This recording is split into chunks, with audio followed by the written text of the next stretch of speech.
I want you to take a look at these two games and tell me which one feels better.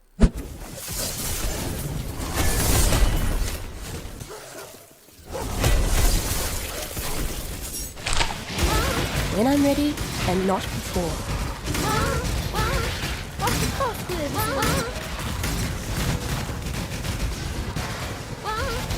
The action, the pack size, the customizations, the smoothness and FPS without lags is just few of the factors that I'm mostly interested in as an ARPG player. But in this video, we will dive much more in depth to reveal the true nature of these triple action RPG games. This was the overall feedback of Last Epoch that I received from my community, but requires a detailed explanation to understand what actually went wrong and what was right in comparison to Path of Exile that we have today. LE graphics is very similar to Diablo 3 and Grim Dawn. However, it uses a much superior graphics engine in comparison with the help of Unity, which is also used to generate 3D simulations. This, in my opinion, however, is not even close to D4's proprietary engine. It is also worth noting that Diablo 4 uses the modern ray tracing technology, whereas games like Path of Exile 1, Last Epoch and Diablo 3, they don't use RT. However, this doesn't make these games any less in quality. You can apply ray tracing to Minecraft and similar older games like Dragon Quest Builders and Colony Survival. Path of Exile, unlike most of the games, use their own custom-made engine, which is part of the reason why it stands out so unique and progressive as the years go by. So I'm gonna break it down into 3 to explain graphics. The ambient and texture design in both the games feel well polished and clean. Path of Exile does run into issues where there is too much of stress in the screen. It can sometimes be blurry or pixelated even at the highest settings. Both Path of Exile and Last Epoch have much better animation compared to most of the modern ARPG games of 2024. Each skill has a unique motion, sprite and particle effect. This is even more unique when that skill is modified with certain support gems or support skill. I'm totally satisfied with the approach both these games have invested in, and I hope we see more dynamic effects and customizations in the future expansions and patches. Model design and model rendering is totally different.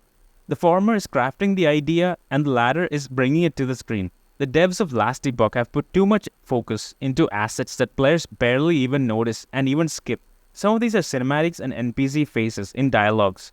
Now, I did notice several faces and voices reappearing again and again. Now, Path of Exile 1 is notoriously known for asset reuse, whether it's sound effects from Diablo 2 and Grim Dawn or its own terrain and monster models. As players, nobody cares if assets are reused to make things feel better. What we really notice and care as players are the items, character looks, inventory, animation, UI, and model design. When I open my inventory, each equipped item in my gear slot has to look and feel unique and realistic.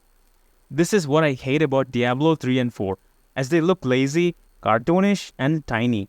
I don't understand why RPG games are not following the best parts of Diablo 2. When it comes to the UI, PoE has much more keyboard buttons for utilizing skills. Not only the QRT set, but also the control QRT. This, in my opinion, opens up a much more space to customize your build. I can even use spacebar for movement, whereas in Last Epoch, you only have the QRT apart from the mouse buttons. This was the worst part about the original Diablo 2. In my opinion, the more options for buttons, the better. Another thing is the world map. LE world map is extremely huge, well designed and detailed. It reminds me of the medieval style board games that we used to have back in the 90s. PoE's world map for each act is pretty generic and simple.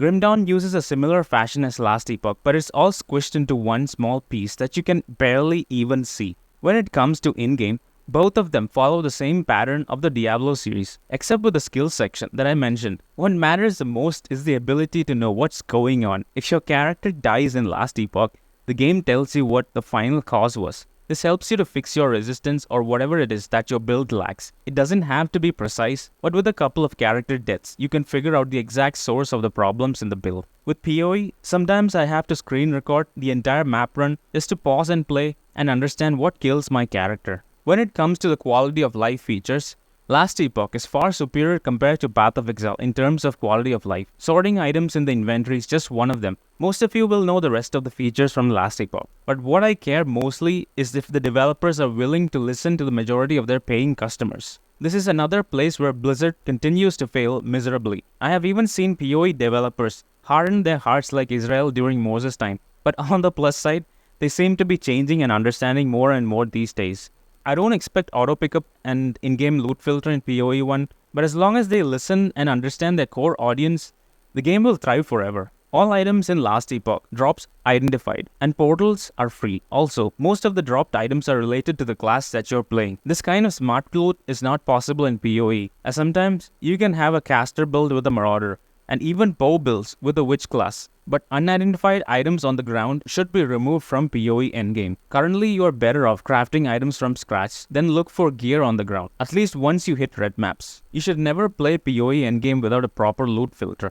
Unlike other ARPG games, PoE endgame systems can drop hundreds and if not even thousands of items in one screen, and about 99% of them will completely be trash and an utter waste of your system memory usage. Last Epoch has an in-game loot filter which is pretty simple to figure out, whereas most players in PoE use Neversink's filter which is from a third-party website. Due to the sheer grinding difficulty of farming and crafting in Path of Exile, you have to rely on trusted third-party tools to plan a build, check for item prices in the game, and some even to buy or sell in bulk. This in my opinion is fine for now, but this is not reliable in the long run. Let's be realistic. It's not easy to manage these tools, especially with the changes that you get every league. And if someday the owners of these apps give up on the game entirely, you'll have to look for another software or a website.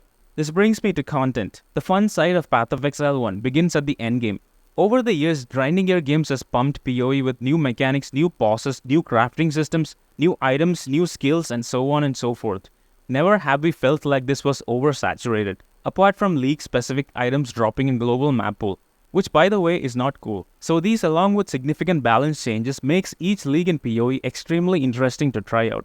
Last Epoch's storyline is actually boring. Instead of finishing off epoch by epoch, they mixed up the progression with players having to travel back and forth in time.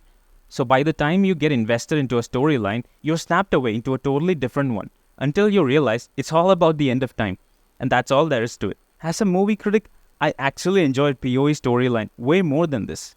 Last Epoch's current endgame system is nowhere near as engaging and fun as PoE's endgame system. As one of my commenters said, for each monolith, I have to figure out the objective, complete the objective, exit out, click in 2 different locations for the 2 different loot boxes, and at the end, I can finally go back.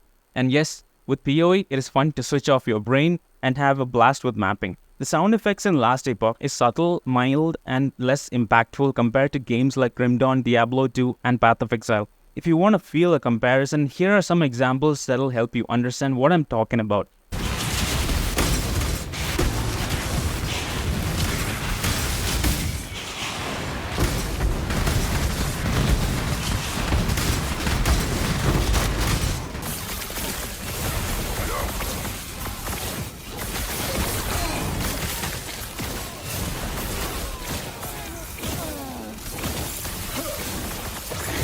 When it comes to music and soundtracks, Last Epoch is time travel on a medieval setup, whereas Path of Exile, Diablo 2, and Grim Dawn are purely based on a darker theme. But unlike these 3 games, Last Epoch lacks the top layer of emotion and depth throughout the game to capture the heart of the audience. I can make an entire video from Lionel's Watch to all the pinnacle bosses to explain how each theme suits the situations. But what I mean by this is that the music should not only match with the storyline, but also make the players feel something when they listen to it. As a musician myself, I would rate Path of Exile, Diablo 2, and Grim Dawn's music and soundtracks with a 9 out of 10, whereas Last Epoch's current set of music and tracks get a 7 out of 10. Crafting in Last Epoch is deterministic while relying on a minimal RNG. However, every item has a forging potential to limit and prevent abuse of this system. PoE crafting system, in my opinion, is mostly RNG based and very less deterministic these days. This is one of the reasons why PoE crafting system is so annoying and time consuming. It used to be fun when we had a bit more deterministic systems like the Harvest reroll with similar mods. Nobody wants to waste an hour trying to spam alterations to get the right prefix or suffix. So which is better? Crafted items or dropped items? Endgame items in PoE are more dependent on crafted gear. This means there is no value in dropped rare items.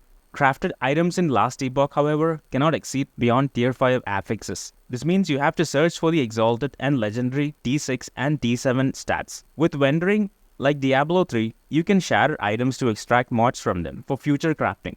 In PoE, although you can get some basic currency items by vendoring, you cannot get any of the endgame stuff like Exalted, Chaos, or Annulment shards with vendoring valuable items. This makes pickup in PoE heavily dependent on a proper loot filter. Trade is an alternate method to obtain specific set of items without wasting too much of time in grinding. PoE trade system is based on data extraction from the game into the official website.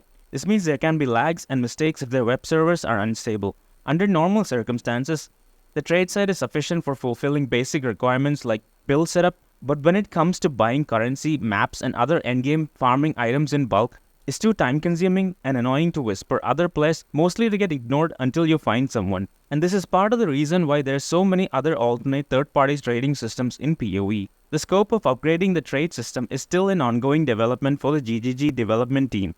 Last Epoch follows a completely new and different approach from other games. This can be quite confusing to begin with. The terms you need to remember here are Favor, Reputation, Circle of Fortune, and the Merchant's Guild.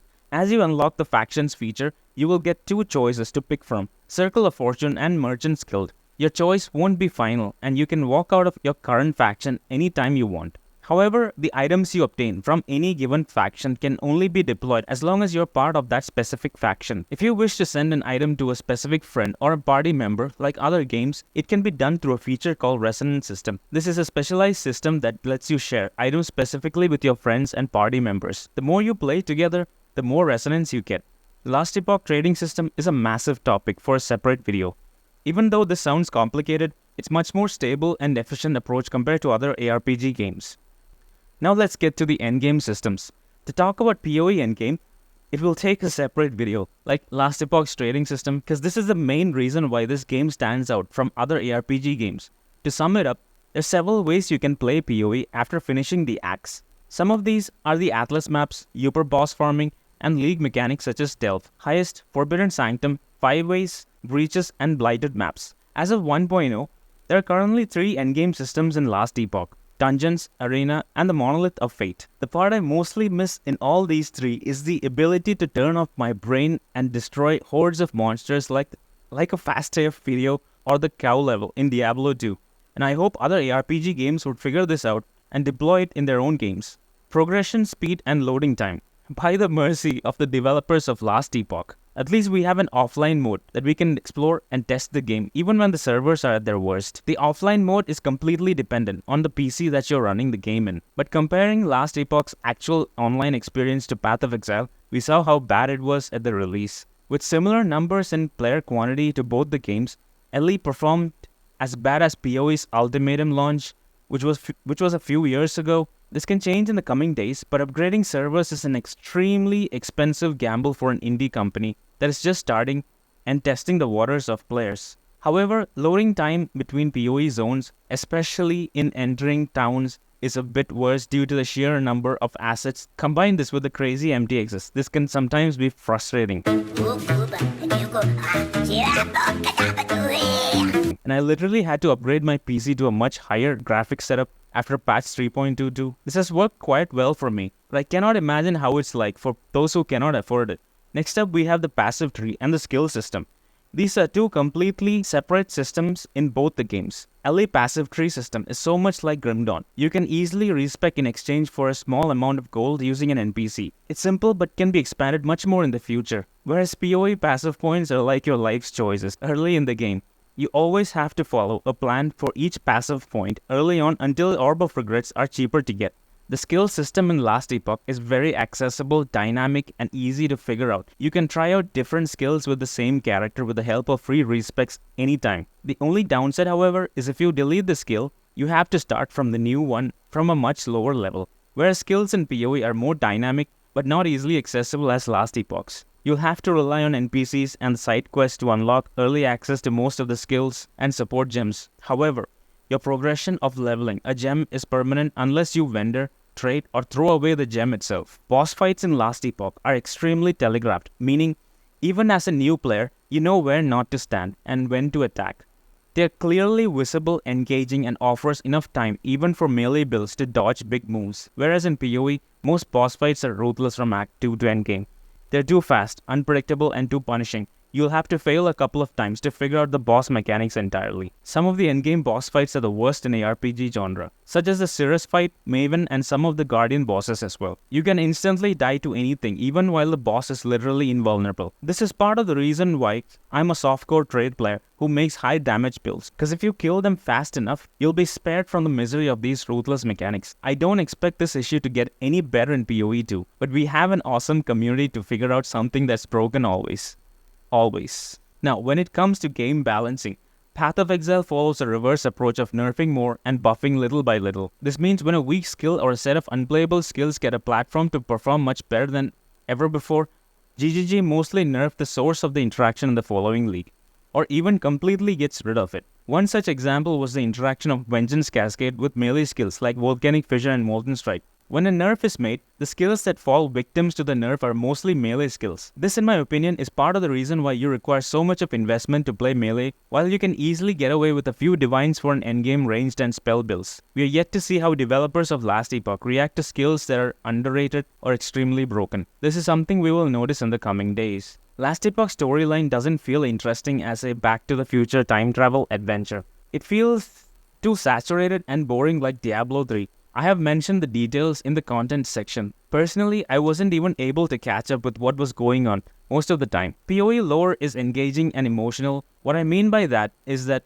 you can have a mixture of emotions after completing most of the quests, like the sad fate of Nessa in Act 6, or losing to Kitawa in Act 5. The first time I fought Piety 3 times even made me wonder if this game has any character that stays dead. LE Dialogues, however, has more options like Grim Dawn, to be a reason for someone to listen or read the lines before selecting or walking away. These voice lines are quite similar to Diablo 3 in style, but it's still an ongoing development. The most interesting part about PoE voice lines are that it can sometimes be quite funny while adding a salt of curiosity to those events. Each class has their own backstory in depth, and this affects the dialogues of the NPCs in each town. As of 3.23, the Marauder, Shadow, and the Witch class are still yet to have their says and reactions from Act 5. So we can sit here and criticize PoE and Last Epoch all day long, but at the time of recording this video, in my opinion, Path of Exile remains to be the best action RPG game for the level of entertainment,